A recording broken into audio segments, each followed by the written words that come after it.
Jargon Essol looked out over his home.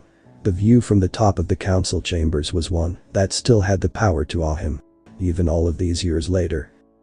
For as far as he could see, the great towers of the Ajixa stood proudly, gleaming golden in the sunshine of their planet's blue star. In between the great towers, though the councils dominated them all, stood the giant trees that covered the planet nearly in its entirety. Those great trees provided homes for countless nests, happy and prosperous families. The thought made Jargon happy. The atmosphere of Ajixa had a purple hue due to the massive amount of argon gas that it contained. The sky contrasted brilliantly with the golden cityscape. Far away in the distance, the huge Audic mountains reached up to the stars. The view made Jargon very proud of his race. The Ajixa had come very far. The progress in his own lifetime had been impressive beyond measure. As a member of the Honor Edict, the highest level of the Council's 3 bodies, Exalted Member Essol had made many decisions for his species. One of them made him far more proud than the rest. It was the result of his endless shame. The memories came back to him as he stood on the golden balcony. Jargon kept his life mostly to himself. His memories, the good and the bad, were his and his alone. He had shared them with few. And these particular memories he had shared only with one. Eureka, my beloved nestmate. She had long ago returned to the World Tree. And he missed her dearly. He would be joining her soon. His nestmate that was, he could feel it deep inside of him. It was an aching longing that had been filling him more and more for many cycles. A desire for an end. Soon, he told himself, Jargon Essol let the memories replay themselves in his mind. He had long ago ceased trying to fight them. They would run their course, they always had. This shall one day be our finest colony. He heard his voice proclaim across the vast expanse of time. His prediction had been accurate. The world was truly a jewel and a great boon to his newly space-born species. The cost, however, had been far too high. I didn't know. He reminded himself, trying and failing to forgive himself. I couldn't have known. His guilt remained unassuaged. Burn their cities to ashes. I want none to escape. Jargon could see himself, so proud and vain, standing upon the bridge of his species' newly constructed dreadnought. Its very first dreadnought. He could see the way his feathers had stood proudly on his head. As hundreds of Ajixa vessels scoured the planet clean of its previous occupants. They had been so pitiful. The enemy. Their few constructs remaining in orbit were decrepit and their cities in long decay.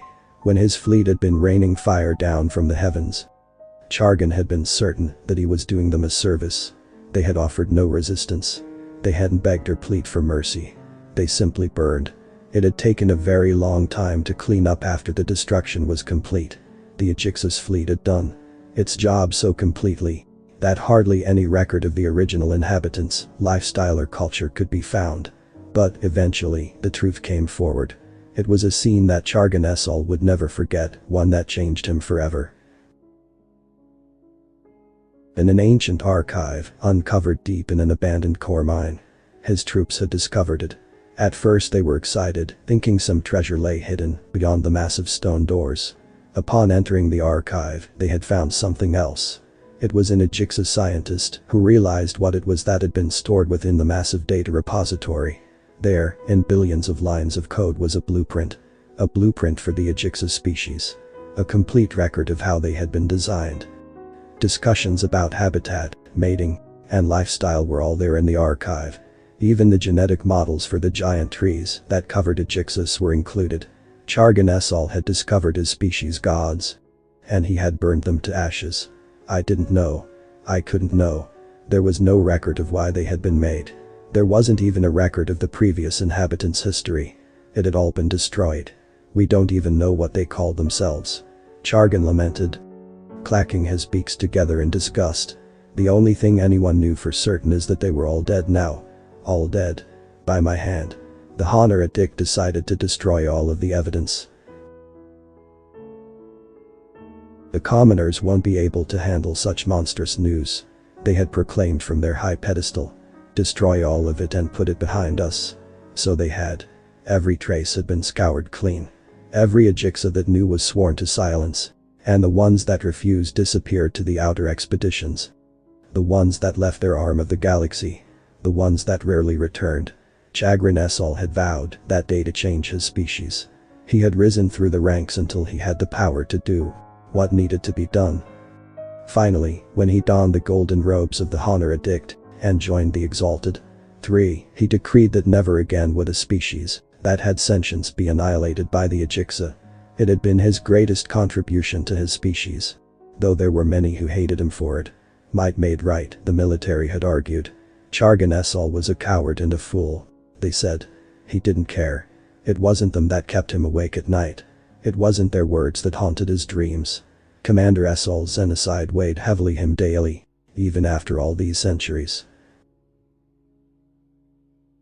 He clacked his three-pronged beak and shook his talons, trying to break out of the flow of memories. He felt his muscles resist him. They seemed to listen to his will less and less as the years rolled past. They were always tired.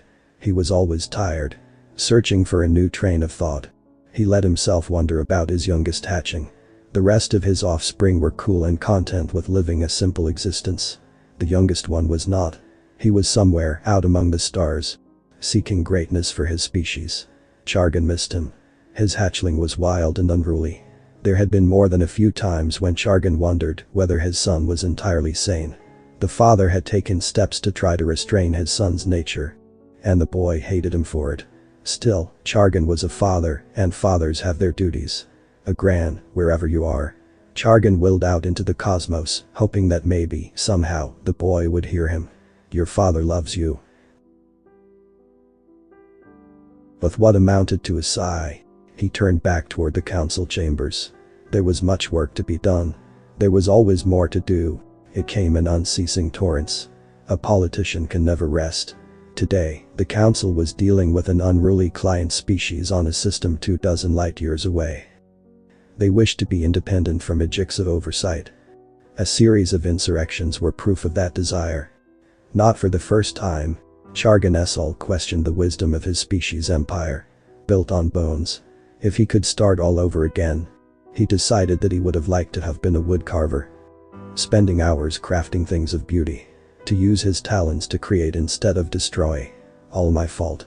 The memory returned again. It was a passing thought. The luxury of self-loathing was not one that he could afford. The Honor Addict awaited. With that, Exalted member Chagrin Essel disappeared into the Golden Tower's spacious interior, taking one last pause to notice the flock of passing Matramori. They flew in happy arcs, bounding from air current to air current without anything to hold them down. Chagrin was envious of their freedom.